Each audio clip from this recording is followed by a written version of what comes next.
Oke, halo pemirsa. Kembali lagi bersama saya Hekal Laksara dalam podcast Unan Official. Inspiratif, edukatif, dan inovatif. Kali ini kita kedatangan salah seorang guru besar dari Universitas Andalas. Beliau merupakan guru besar dengan nama Profesor Dr. Andes Alvan Miko MSI. Selamat datang, Prof.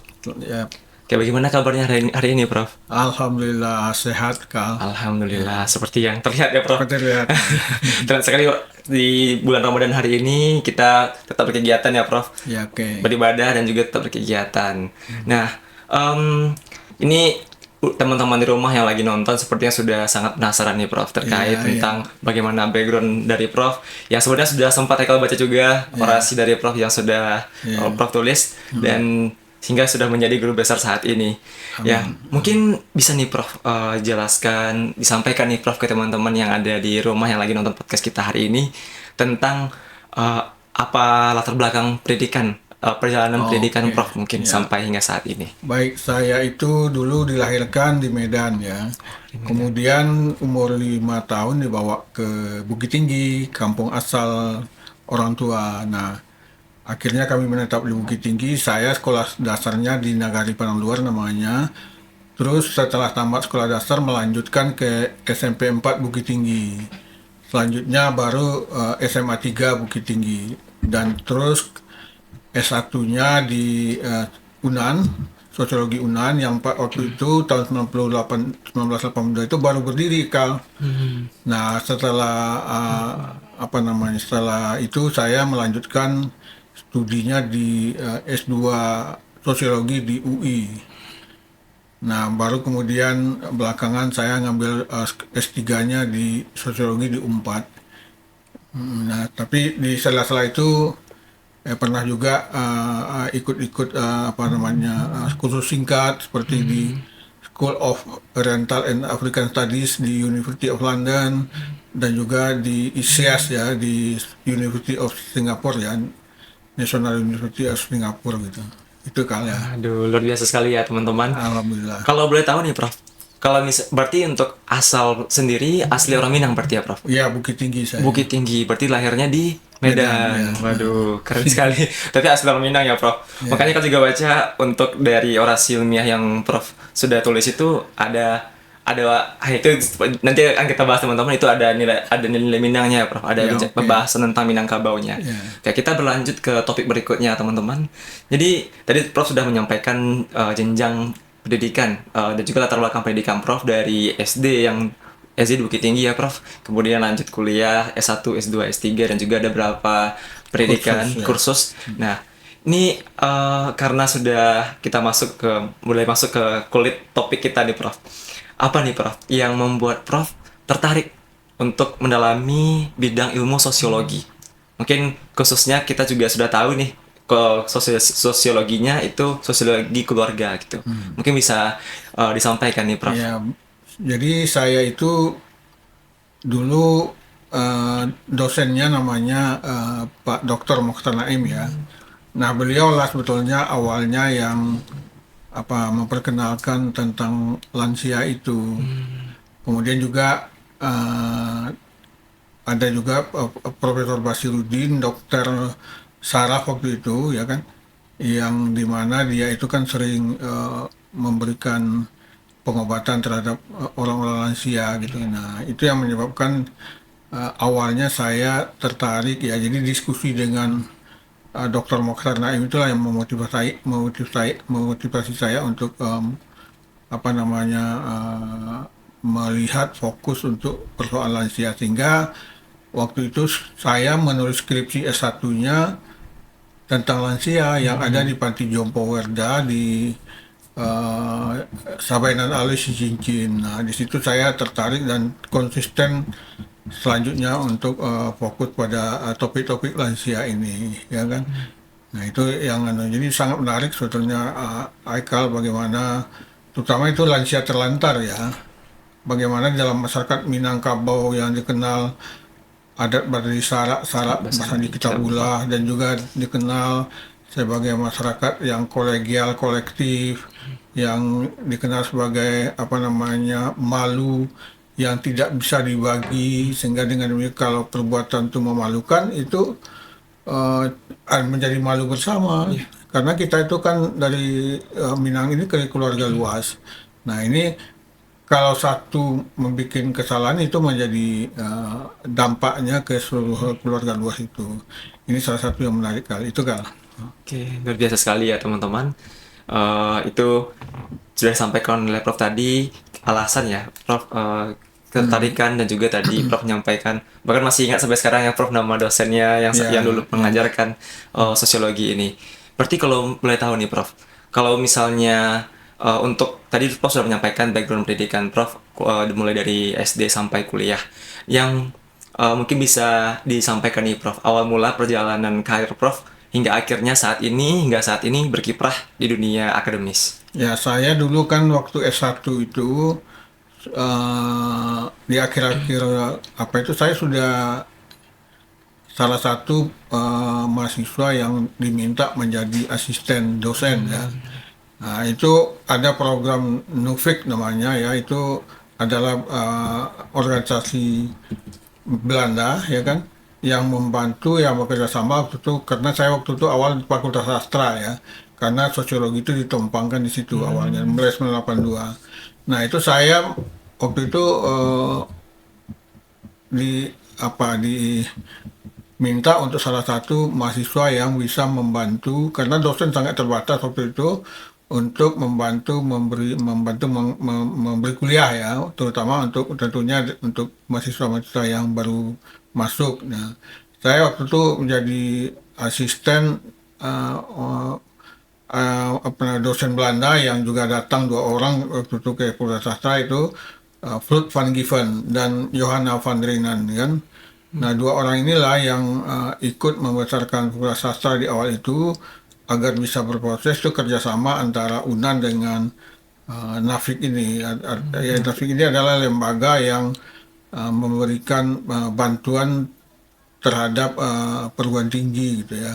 Nah selama 3 tahun tak berapa tahun itu, jadi dosen dari Belanda itu menetap di Indonesia gitu ya. Nah itulah yang menyebabkan kita menjadi termotivasi. Makanya dulu waktu zamannya Pak Mokhtar Naim dan Prof. Hadis Saleh ya, yang mengawali Fakultas Sastra dan kemudian tahun 91 Fakultas Sosial itu kultur akademiknya berkembang dengan baik karena banyak datang peneliti-peneliti asing tuh datangnya ke Fakultas Sastra walaupun dia mungkin punya rencana riset tertentu tapi dia counterpartnya dia minta dari apa namanya dari Fakultas Sastra apalagi waktu itu juga pulang Profesor Dr. Khairil Anwar, seorang ahli dalam bahasa Inggris ya, yang 10 tahun dia memberikan kuliah di University of London kan.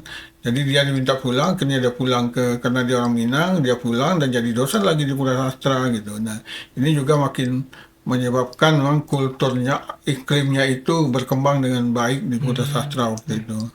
Berarti sejak tahun 82 itu memang luar biasa ya, Prof. Ya, perkembangannya bagus lah ya, karena memang Prof. Haji Saleh, Dr. Mokhtar Naim, Prof. Khairil Anwar, ini beliau bertiga ini adalah orang yang sudah lama tinggal di luar negeri, jadi kultur luar negeri itu bisa ditularkan waktu itu kepada para dosen-dosen muda gitu. Oke. Nah, padahal waktu itu juga ada program mengirim dosen-dosen muda ini ke Inggris, ke University of London itu. Saya termasuk yang dikirim, ada beberapa kali rombongan ya. Tahun 1991 saya dikirim ke situ untuk meningkatkan kapasitas di dalam keilmuan ya. Terutama waktu itu saya masuk ke apa namanya Development Studies ya. Ikut itu 3 bulan di situ. Sehingga dengan demikian paling tidak kita juga mendapatkan pengalaman-pengalaman bagaimana sistem perkuliahan yang ada di sana gitu. Juga. Luar biasa sekali ya teman-teman. Ya berarti ada dengan Belanda juga berarti dulu ya, Prof. Iya, Nufik tadi. awal-awal tuh ada kerjasama dengan Nafik itu. Nufik, Nufik. Itu berarti kajiannya memang tentang sastra Indonesia atau bahasa Belanda juga, Prof? Jadi dulu awalnya kan Fakultas Sastra ini kan didirikan oleh ketuanya Pak Dr. Mokhtar Naim. Waktu itu namanya awalnya Fakultas Sastra dan Ilmu-Ilmu Sosial, ya kan. Nah, di situ kan ada 5 prodi, prodi sastra Indonesia, prodi sastra Minangkabau, prodi sejarah dan sosiologi dan antropologi. Sosiologi dan antropologi ini kan ilmu sosial. Nah, tetapi ketika diterbitkan SK-nya oleh Menteri, namanya hanya Fakultas Sastra gitu. Nah, akhirnya yang dua ini tetap menopang di Fakultas Sastra Sastra, sampai tahun 1993 baru ada Fakultas Ilmu Sosial dan Ilmu Politik. Wah, FISIP sekarang ya Pak. Ya, Ya. seperti sekarang ya. Oke, ya sungguh sebuah pengetahuan yang baru ya teman-teman yang bisa kita ketahui hari ini bersama Prof sudah sampaikan. Nah bicara soal ini kita masuk ke topik latar belakang penelitian ya Prof. Ini dari orasi ilmiah yang sudah Prof sampaikan. Buat kami ingin tahu nih Prof, apa nih Prof alasan kenapa memilih topik tentang lansia dalam masyarakat Minangkabau Prof?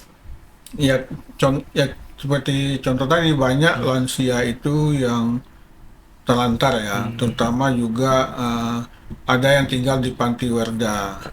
Nah, kalau kita lihat dari segi tata nilai budaya orang Minangkabau, ya harusnya kan lansia itu siapapun dia kan harusnya tinggal di dalam keluarga, ya kan, bukan ditempatkan ke panti werda. Nah, ini kan sebuah fenomena yang waktu tahun 80 itu didirikan sebuah fenomena sosial baru, bahkan sampai waktu itu gubernurnya Bapak Insinyur Haji Azwar Anas ya sampai mengkritik, katanya kalau orang Minang menempatkan orang tuanya di panti werda itu udah hilang Minangnya katanya, tinggal kabaunya aja lagi. Ini tidak Minangkabau, itu tinggal kabaunya aja. Ini kan musuh kritik. Jadi memang dulu ketika panti werda itu didirikan, ini kan program nasional ya, artinya panti werda itu didirikan di setiap provinsi. Tapi awal-awal dulu ada keengganan orang untuk masuk ke panti werda itu.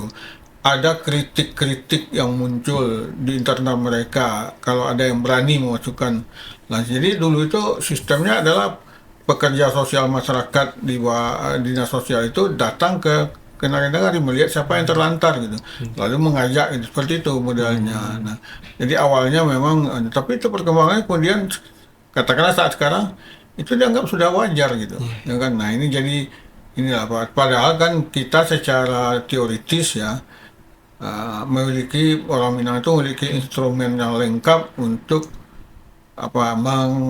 mengayomi atau menyantuni orang lansianya.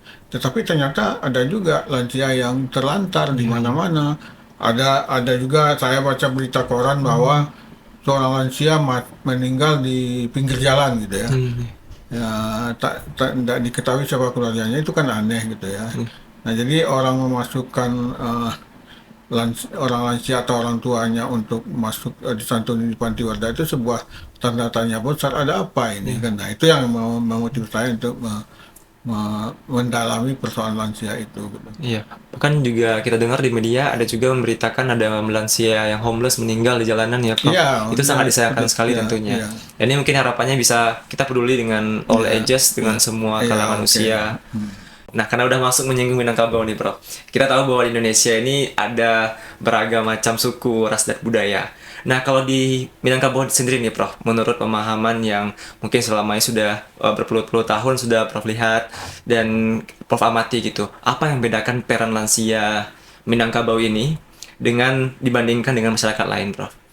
Ya secara ideal harusnya kan lansia itu harus di Minangkabau lebih terproteksi ya.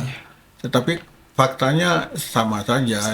Jadi tidak seperti itu. Jadi walaupun ini sebuah tidak bisa kita generalisir sebagai orang Minang, tetapi dengan adanya lansia yang dimasukkan ke panti itu menyebabkan sebuah early warning ya, early warning terhadap bahwa ada yang berubah dalam masyarakat Minangkabau ini yang perlu kita cermati gitu kan, di mana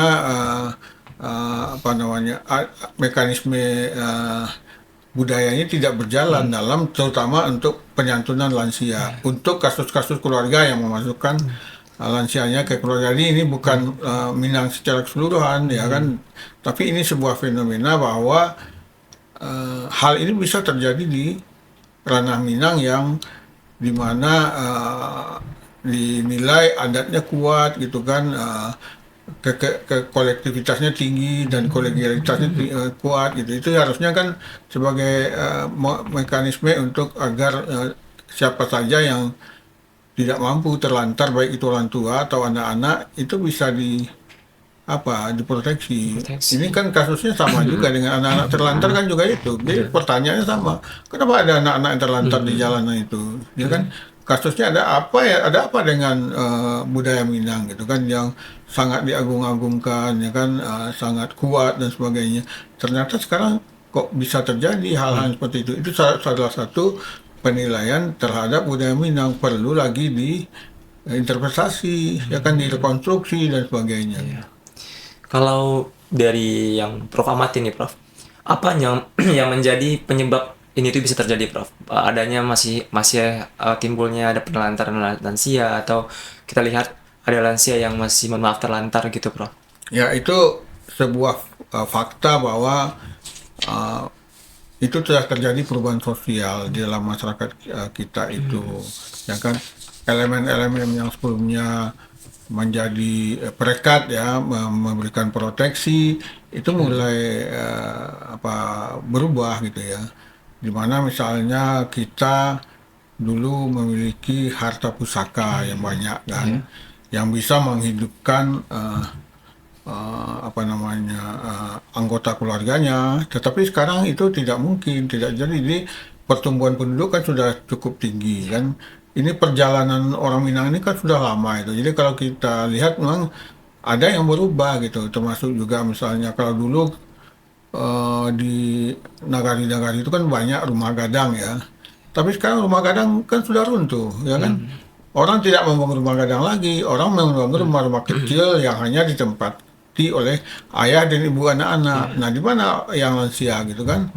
Nah, kemudian juga salah satu lagi yang kita perhatikan, dulu ada penghulu kaum ya, yang penghulu kaum ini memiliki fungsi yang kuat ya kan, untuk mengawal kan, untuk memberikan keamanan bagi warga. Tapi sekarang di beberapa tempat ada yang tidak ada penghulunya lagi. Kalaupun ada penghulunya, kadang-kadang juga tidak menjalankan fungsinya kan. Dia tinggal di kota misalnya kan, dan padahal jadi malah saya menemukan dalam satu riset itu bahwa ketika kita mau wawancara penghulunya yang tinggalnya di daerah kota, dia kaget bahwa ternyata ada orang tua lansia menjadi warga kaumnya yang tinggal di panti. Oh, sejak kapan katanya? Ini kan sebuah yang aneh. Jadi artinya memang penghulu itu tidak menjalankan fungsi pengawasannya ya, proteksinya terhadap warganya seperti itu. Jadi ini banyak faktor sebetulnya yang Banyak faktor ya. menyebabkan. Jadi Iya. tidak hanya satu faktor, jadi banyak faktor yang menyebabkan lansia itu akhirnya disantuni di panti. Itu kan. Oke. Menurut Prof, apakah selama ini upaya-upaya di pemerintah itu sudah termasuk yang lumayan efektif untuk meninjau dan mengurangi, mempreventing masalah-masalah seperti ini, Prof? Ya, sebetulnya pemerintah sudah menjalankan perannya ya, karena memang tidak mungkinlah semua masalah yang ada dalam masyarakat dibebankan ke pemerintah, termasuk dengan panti warda ini. Seharusnya itu mereka harusnya diproteksi di tengah-tengah kaumnya. Nah, Pak, kalau panti warda pemerintah itu kan menjadi beban pemerintah ya. Artinya mereka memberikan makan sebagainya. Sebetulnya ide awal dari panti itu hanya sifatnya ditompangkan sementara. Nah, bagi yang terjadi apakah masalah dalam keluarganya atau apa, ditompangkan, tapi itu harus diambil lagi. Cuma faktanya dari hasil riset yang saya lakukan, ketika lansia itu diantarkan ke panti warda tidak pernah dijemput lagi, ya kan?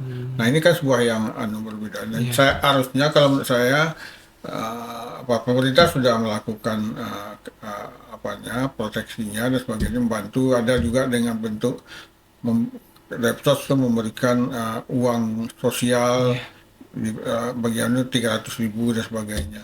Tapi ini harusnya kan dikembalikan menjadi tanggung jawab Bersama ya, Bro. Ya. keluarga masyarakat. Kalau mau ada eh, panti werda itu kan bisa dibikin juga rumah lansia kan.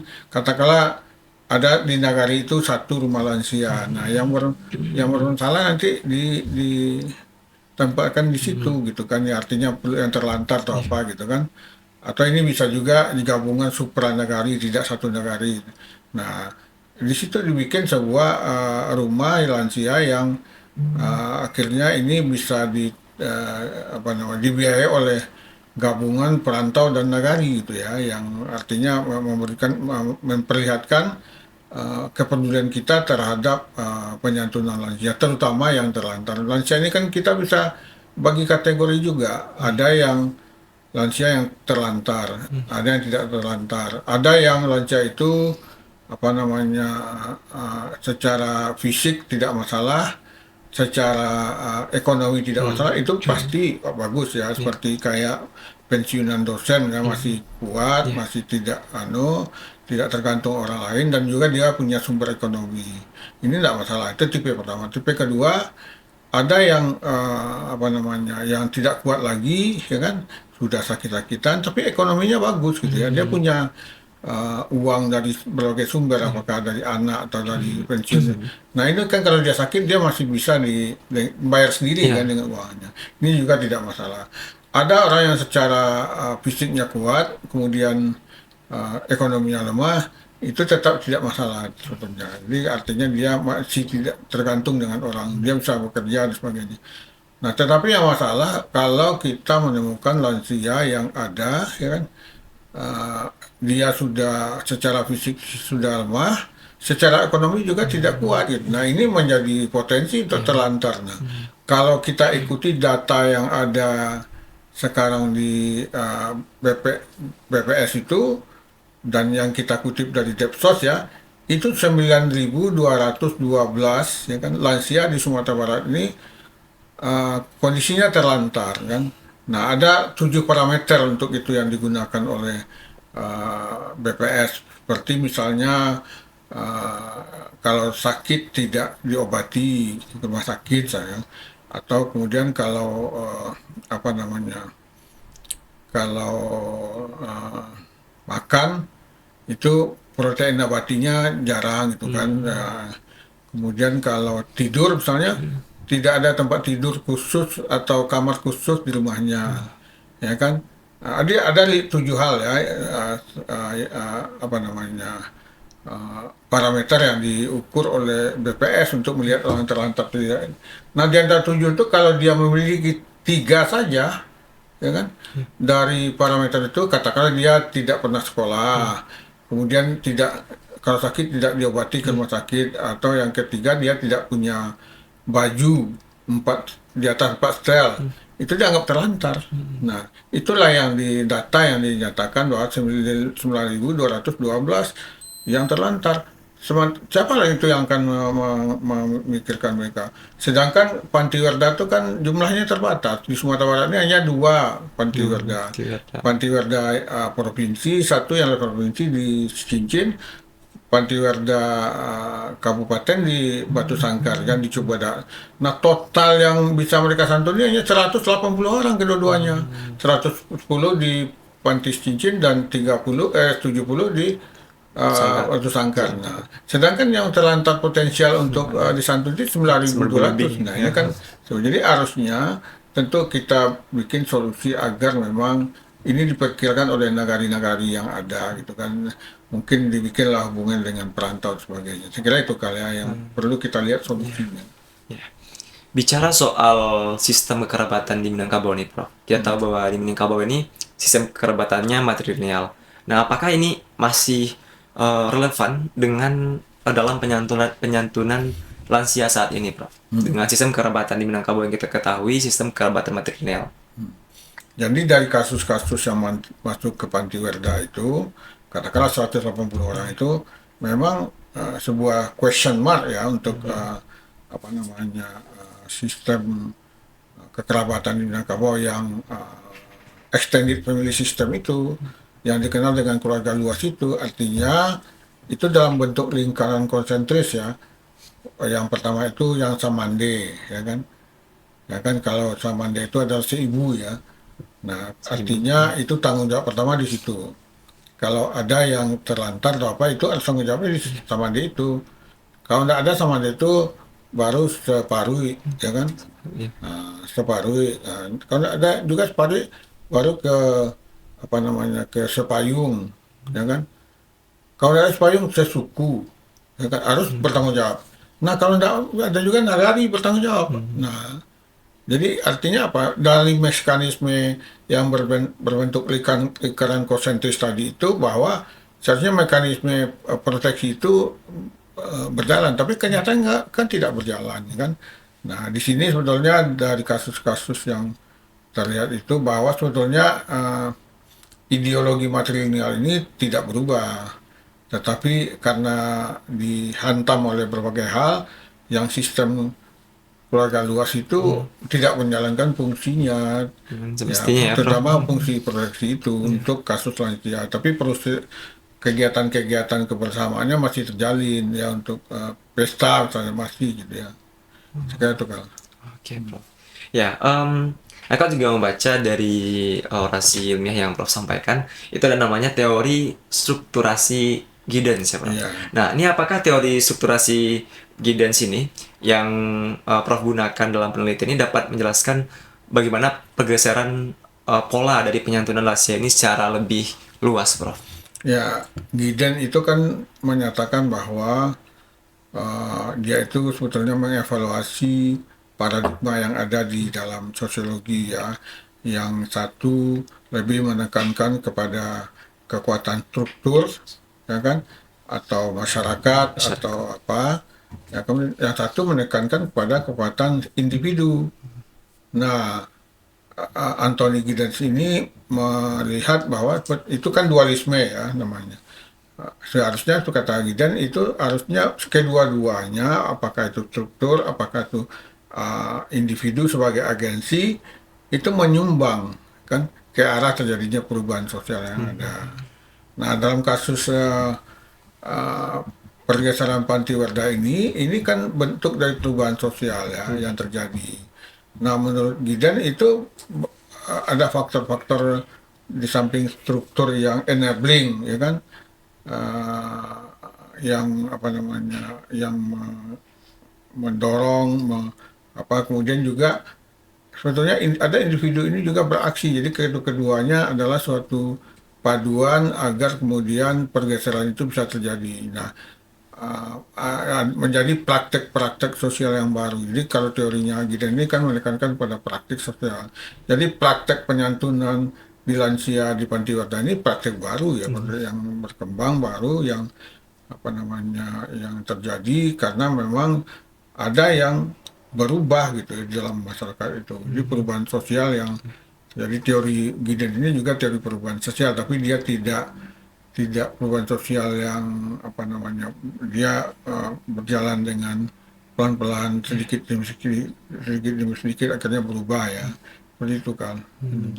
Dan perubahan ini juga terjadinya bukan hanya di Minang aja ya, Prof. Ya di Semua mana-mana, lapisan, mana-mana. semua suku Karena bahkan. masyarakat itu dinamis, masyarakat itu dinamis dan kemudian juga ada situasi yang berubah ya.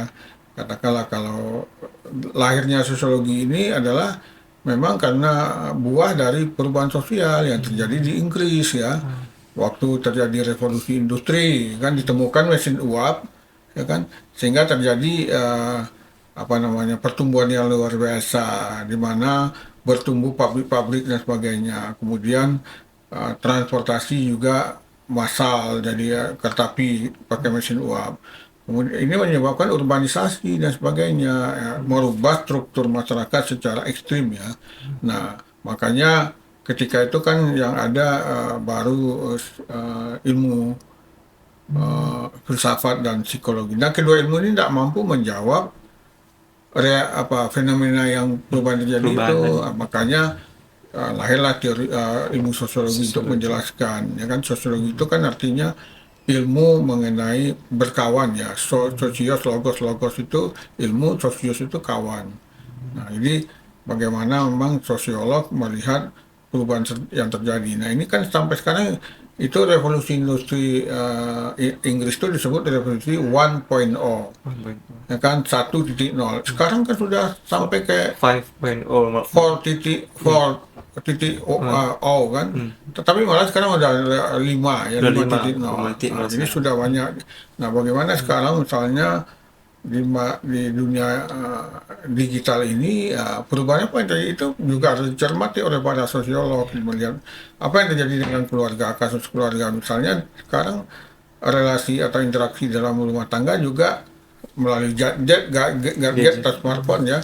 Nah, padahal sama-sama di rumah kadang-kadang kan pakai dan sebagainya. Ini kan pola perubahan-perubahan yang perlu diikuti.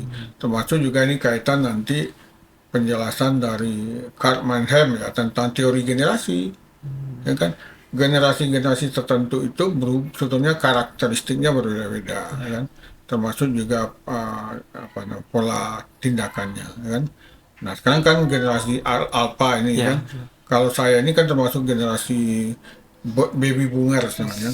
Kami adalah orang-orang yang betul-betul mengalami perubahan-perubahan dari yang dulu tidak ada televisi, tidak ada HP dan sebagainya, sampai sekarang HP itu memang perubahan luar Perubahan yang biasa. ekstrim sekali ya, Prof. Saya kelas 1 SD dulu masih pakai batu tulis, ya kan.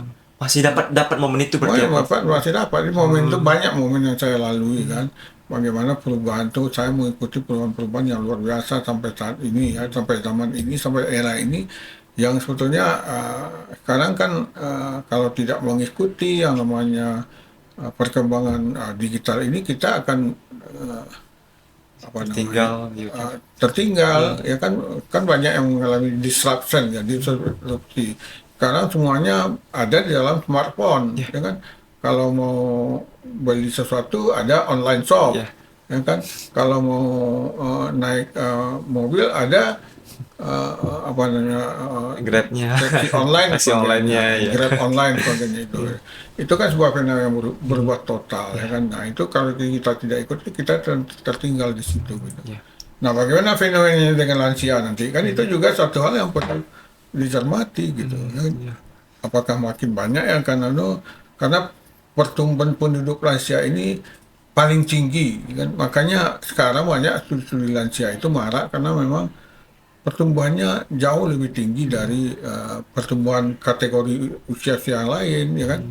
Ya, nah, ini karena memang persoalan semakin baiknya teknologi kesehatan kan, semakin baiknya ekonomi, sehingga usia harapan hidup makin tinggi, Makin kan. tinggi. Nah, ini kalau yang menjadikan ini jumlah lansia itu bertumbuh lebih besar dari Banyak usia besar, lain gitu.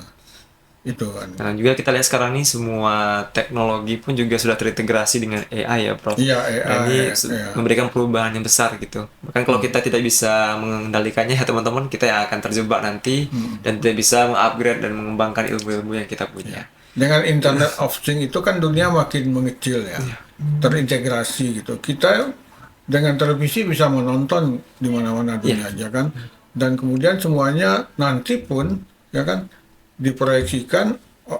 Universitas juga akan kehilangan fungsinya kalau tidak bisa manipulasikan diri. Orang bisa belajar lewat smartphone saja gitu kan. Termasuk juga profesor ya. Profesor itu nanti bisa aja kehilangan fungsi karena era ini bisa orang mencari sesuatu tanpa harus melalui jenjang pendidikan kan. Nah, ini sebuah tanda tanya nanti ke depan bagaimana apa yang akan terjadi ini dengan generasi selanjutnya gitu. Jadi kita harus siap dari sekarang ya, Prof. Iya, siap. Dengan membentengi diri tentunya. Ya, tadi sudah kita bahas banyak hal ya teman-teman, ini sangat insightful sekali. Kita juga tadi mendengarkan dari Prof bagaimana perkembangan sosiologi, bagaimana seorang sosiologi ya, Prof, mengamati perubahan sosial di masyarakat. Nah, kalau sekarang nih, Prof, kita tadi sudah banyak bahas masalah dan yang terjadi saat ini juga. Apa nih, Prof, langkah konkret yang bisa dilakukan untuk meningkatkan kepedulian generasi muda nih, Prof? Kita ke generasi mudanya. Generasi muda terhadap lansia, Prof. Agar kedepannya kepedulian ini bisa lebih meningkat. Agar tadi nanti seperti lansia yang terlantar itu bisa berkurang ke depannya. Karena ini sepertinya perlu istilahnya berkolaborasi bersama ya, Prof, untuk bisa peduli untuk hal ini. Bukan dari satu pihak saja, dari pemerintah saja, tapi juga semua lapisan masyarakat juga harus peduli untuk itu. Gimana nih Prof untuk langkah konkret yang bisa Nah, dilakukan? ya ini ya, jadi artinya tadi seperti yang saya katakan bahwa generasi per generasi itu memiliki karakteristik yang beda. Ada generasi baby boomer Baby ya, boomers. ada generasi X, generasi Y, generasi Z kan, ada Alpha sekarang. Nah itu kan memang karakteristiknya berbeda. Ketika mereka, terutama generasi Alpha ini tidak akan menemukan bagaimana kami dulu dididik kan. Nah mereka sekarang mungkin sudah hanya diperkenalkan dengan budaya digital kan. Nah, memang perlu apa namanya suatu penyikapan yang berbeda dengan apa namanya dulu kalau zaman kami kan dididik di dalam rumah ya, apa namanya keluarga itu masih merupakan yang namanya apa utama ya untuk pendidikan. Jadi kepatuhan terhadap orang tua tinggi dan sebagainya. Ini bisa saja akan bergeser ya, apalagi kalau mereka hidup dengan apa dunia yang makin autis ya dengan teknologi dan sebagainya. Mau tidak mau kita harus menghadapi hal seperti itu kan. Nah, memang perlu pendefinisian lagi tentang bagaimana meningkatkan kepedulian para generasi muda terhadap masalah-masalah sosial yang ada di tengah. Masalah sosial ini kan sangat Ya, banyak gitu banyak kan, sekali. sangat banyak Dan masalah apa dan saja variatif ya Prof, ya bervariasi. yang perlu memang kalau masalah sosial itu masalah yang memiliki jangka waktu panjang kan, dan itu berdampak terhadap nilai-nilai, dan itu perlu dicarikan solusinya ya kan. Nah solusi ini mungkin ya tentu kita perlu melakukan langkah-langkah untuk membangun lagi ketahanan keluarga ya. Nah kecintaan terhadap Ya, keluarga dan sebagainya. Jadi artinya bagaimana memang tetap keluarga lah yang menjadi apa komponen utama dalam membenahi generasi muda, ya kan. Nah, kepedulian orang tua terhadap anak-anak juga mungkin perlu dibangun lebih ya, kuat gitu, sehingga kontrol terhadap aktivitas mereka perlu dibangun gitu ya kan. Nah, mereka memang didorong untuk berkembang maju, tetapi juga tentunya di bawah pengawasan yang baik kan. Kemudian mereka juga dididik tetap untuk apa namanya meningkatkan penghayatan nilai-nilai religius ya, agama dan sebagainya. Bagaimana membangun apa namanya kecintaan terhadap apa makhluk hidup dan sebagainya, sehingga dengan pendekatan-pendekatan yang tentunya akan berbeda dengan pendekatan sekarang, itu perlu dilakukan ya kan. Bagaimana kita gunanya kita memahami teori generasi kan untuk menyikapi bagaimana kita menghadapi setiap generasi-generasi itu gitu kan. Nah apalagi generasi yang sudah dididik dengan teknologi yang luar biasa ini kan, sudah biasa. Anak-anak kecil sekarang baik apa namanya cucu saya itu sudah main gadget ya kan, udah gadget. apa namanya udah terbiasa gitu, susah. Nah kadang-kadang kalau orang tua di rumah bekerja kedua-duanya, nah dia tinggal dengan pembantu kan, akhirnya pembantu solusinya untuk agar enggak apa kan dia kasihkan HP atau nonton TV kan seperti itu. Nah itu jadi memang solusinya bagaimana membangun ketahanan keluarga yang kuat agar memang apa anak-anak bisa apa namanya Didik ya Prof, ya terarahkan juga. terarahkan dengan baik itu kan. Oke, baik. Ya, kalau kita garis bawahi ya, kita highlight lagi nih yang disampaikan oleh Prof tadi. Intinya, bagaimana ketahanan sebuah keluarga ya, Prof. Ya, Karena juga kita tahu bahwa madrasah pertama seorang anak itu dari keluarganya, ya, dari ya. ibunya, dari ayahnya. Jadi, itu sangat penting sekali ketika eh, ada pasangan yang mau menikah itu untuk dipersiapkan segala halnya gitu sih, secara fisik, dari pendidikannya, emosionalnya, sehingga nanti ketika sudah punya anak, punya keturunan, bisa terdidik dan terarahkan dengan baik. Sehingga ini berarti untuk dampaknya itu sangat luas ya Prof, Sangat luas, sangat luas ya, sekali ya sangat Prof. luas. Nah, jadi harus keluarga sebagai signifikan others untuk bagaimana betul-betul mengawal anak-anak mereka itu gitu kan. Sekarang kan susah untuk anak tiba-tiba kalau dulu yang orang-orang tua dulu kan sangat protektif dengan anak perempuan ya. Iya, sekarang anak laki-laki yang lebih gawat dengan Iya. LGBT itu Iya, kan. Nah maraknya itu LGBT sekarang. semakin maraknya LGBT itu ini kan susah untuk Hmm. memantaunya. Kadang-kadang mereka kan berteman Iya. kelihatannya, tapi ternyata dia Hmm. pasangan LGBT. Nah ini kan Hmm. susah untuk kita nggak tahu memang LGBT itu kan sebuah ideologi yang dikembangkan, ditularkan oleh banyak pihak tentunya, ya kan. Tanpa sadar misalnya kita nonton Netflix kan, tapi Netflix itu sebetulnya ada film-film yang menularkan ideologi LGBT, ada pasangan suami istri yang laki-laki keduanya gitu dan Hmm. sebagainya. Atau misalnya saya menonton film apa itu New Amsterdam ya, yang menjelaskan mengenai bagaimana fenomena manajemen rumah sakit umum di New York. Nah, tapi di dalam itu terselip ideologi LGBT itu kan. Nah, kalau kita tonton, kalau kita bisa menalar kan itu kan nanti jadi apa ya? Kok ini sepertinya, apalagi di negara-negara tertentu kan perkawinan sejenis kan sudah dilegalkan. Nah, ini juga ini perlu kan. Jadi apa kita perlu mengawasi. Kadang-kadang itu sulit mengawasinya kan. Itu. Oke. Ya, nggak terasa nih, Prof. Kita Ya, sudah sampai di ya, penghujung sesi kita pada kesempatan di podcast hari ini. Ya, teman-teman yang udah nonton ini sangat beruntung sekali karena ada banyak sekali tadi poin-poin tentang sosiologi juga, tentang ilmu-ilmu secara general yang disampaikan oleh Prof. Yang tentu ini sangat membangun wawasan kita. Terutama nih buat teman-teman mahasiswa UNAN ataupun luar UNAN yang saat ini sedang nonton, ini hukumnya wajib sekali nih untuk di-share ke teman-temannya nanti dibagikan ilmunya. Ya, kita udah sampai juga di penghujung sesi nih, Prof.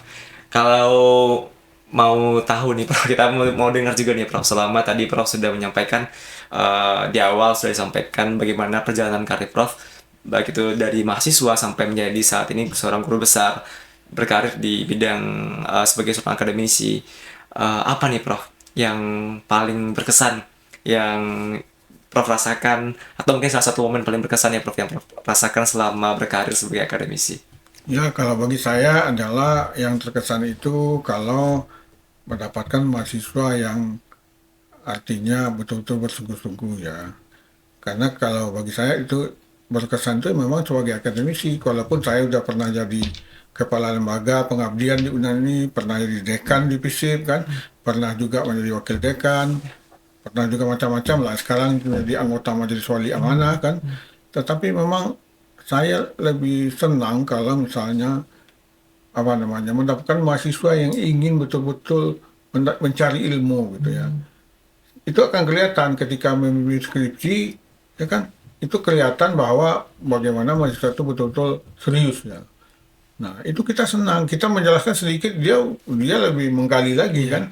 Nah, jadi dia nggak pernah puas. Nah, sebetulnya memang kecintaan dosen itu tentu kepada mahasiswanya. Saya tidak pernah mempersulit, malahan siapa saja mahasiswa yang menghubungi saya, kalau saya terbaca langsung saya balas gitu kan. Nggak pernah saya menahan sampai anu. Jadi nggak ada, kalau saya baca pasti saya balas langsung kan. Nah, saya mengutamakan bagaimana sebetulnya mahasiswa itu dimotivasi untuk lebih baik. Nah, makanya walaupun yang lemah tetapi asal motivasinya kuat nggak apa-apa. Tapi yang susahnya kan tidak bermotivasi gitu kan, dan apa namanya sekarang ingin apa mentalitas yang membypass ya, bagaimana cepat saja gitu, tapi kontennya tidak terbangun dengan baik. Jadi kita berharap memang alumni UNAN ini memang tampil ya dengan kompetitif kan, dan juga inovatif, kreatif kalau dia sudah bekerja di dunia luar, sehingga wah itu alumni UNAN. Jadi kita bangga dengan itu kan. Nah, makanya alumni-alumni yang berprestasi itu turut membanggakan dosen-dosen sebagai di alma maternya sebetulnya kan. Itu kal ya. Aduh, kata ini mahasiswa berarti ya Ya, Prof. ya. Yang salah satu hal yang paling berkesan yang Prof punya, yang Prof rasakan selama berkarir, selama menjadi seorang akademisi. Kalau soal harapan nih Prof, harapan apa yang menjadi harapan Prof terhadap perkembangan sosiologi keluarga terutama isu lansia Prof? Atau mungkin secara generalnya sosiologi Ya, juga boleh ya, Prof? ya boleh. Jadi kalau harapan kami tentunya sosiologi ini memberikan peran yang lebih signifikan ya di dalam apa namanya. Tentunya kalau dulu sosiologi ini tidak ada sosiologi terapan ya, karena sosiologi ini dianggap ilmu murni, ya kan, yang hanya berkembang untuk kepentingan ilmunya. Tetapi sekarang kan sosiologi itu sudah masuk ke dunia terapan. Jadi kalau di luar negeri, kalau ada sebuah kegiatan pembangunan misalnya, itu sosiolog dikirim dulu ke lapangan gitu kan, untuk membaca kondisi masyarakatnya dan merekomendasikan kepada para pemilik proyek dan sebagainya, sehingga tidak ada apalagi ya kalau kasus seperti tadi. Makanya saya fokus pada lansia itu karena dari data yang diterbitkan oleh PBB itu pada tahun 2045 itu jumlah lansia itu 22,3% dari jumlah penduduk keseluruhan. Padahal secara teori menurut Chen Aiju namanya dan Gavin Jones itu 15% itu ekonomi kita sudah terganggu, ya kan? Apabila 22,3% ini adalah lansia yang sebagian besar tidak mandiri atau tergantung dependen terhadap penduduk produktif. Nah, ini kan mengganggu terhadap makanya ini mencermati karena kalau 22,3% itu tahun 45 itu kalau penduduk Indonesia 450 juta itu sudah 100 juta, ya kan? Nah, itu kan sulit untuk apa namanya membenahi apa seperti itu. Jadi diharapkan peran para sosiolog untuk memahami fenomena apa saja yang terjadi ya, masalah-masalah sosial apa saja yang sekarang melingkupi itu selalu analitik, ya kan. Makanya para mahasiswa ilmu sosial umumnya ya atau sosiologi khususnya memang diharapkan rajin membaca, ya kan. Rajin harus membaca apa saja gitu. Kalau mau bikin skripsi itu dasarnya harus membacaan itu gitu kan. Riset terdahulu itu, ya kan. Kemudian rajin berdiskusi, baru kemudian rajin menulis gitu ya. Ya kan, apa saja ditulis gitu kan di koran atau di mana gitu. Jadi tampil dengan tulisan gitu kan. Nah, itu memang ranahnya sosiologi yang tidak mau berbeda dengan eksak atau sebagainya, karena memang uh, kita adalah apa namanya sosiologi itu adalah tool to look at society, kan? Artinya sosiologi adalah alat untuk melihat masyarakat, fenomena sosial, masalah sosial dan sebagainya. Nah, ini dengan dibekali oleh kesungguhan ketika mahasiswa untuk membuat sebuah apa namanya kualitas dirinya yang baik, tentu dia bisa mencermati itu. Jadi harapannya ke situ kalian. Aduh, oke. Luar biasa sekali ya teman-teman. Ya, kita sudah sampai juga nih di penghujung sesi kita. Terakhir nih Prof, satu pesan mungkin Prof yang ingin Prof sampaikan kepada generasi muda nih Prof. Ya, kalau sama generasi muda ya tadi itu bagaimana memang hati-hati menyikapi kehidupan sosial, apalagi kehidupan yang sekarang yang penuh dengan godaan-godaan, ya kan, karena kita itu hanya dengan HP yang smartphone yang kita miliki bisa melihat dunia kan, dan bisa melihat hal-hal yang negatif kan, apa saja ada di dalamnya kan, tinggal kita pencet di apa namanya di YouTube kan, di Instagram, di mana-mana. Nah, ini perlu memang proteksi kan, ada proteksi diri kan, agar kita tidak larut dalam dunia kehidupan yang apa yang negatif seperti itu yang akan merugikan kita. Jadi kita harapkan memang para generasi muda betul-betul tampil tangguh untuk melihat, mencermati mana yang baik, mana yang tidak baik gitu kan. Kalau kita lihat ini kan bagaimanapun kita ke depan perlu satu kehidupan yang terukur kan, dengan jebakan seperti adanya judi online kan, dan tontonan-tontonan yang negatif di YouTube itu juga bisa menyebabkan psikologis kita menjadi rusak gitu. Nah, ini yang mungkin jadi harapannya adalah pandai mencermati kemajuan zaman gitu. Saya kira itu, Kak. Oke, baik. Terima kasih banyak Prof atas insight-nya pada hari ini. Ya, buat teman-teman yang di rumah, dengarkan tadi itu banyak sekali pesan yang disampaikan oleh Prof, bagaimana kita membentengi diri kita ke depannya, bagaimana generasi muda ini harus peduli ya Prof, kita harus peduli dan mampu untuk memproteksi diri kita dari hal-hal buruk tentunya. Terima kasih banyak Prof hari ini Prof Sama-sama, atas kawan. kesempatannya Prof, atas ilmunya yang luar biasa sekali. Alhamdulillah. Semoga bermanfaat untuk kita semua. Ya, mungkin cukup sekian ya Prof. Terima kasih banyak Oke. Prof sekali lagi Prof. Ya, terima kasih juga kami ucapkan kepada teman-teman yang sudah nonton. Ya, kita akhiri dengan wassalamualaikum warahmatullahi wabarakatuh.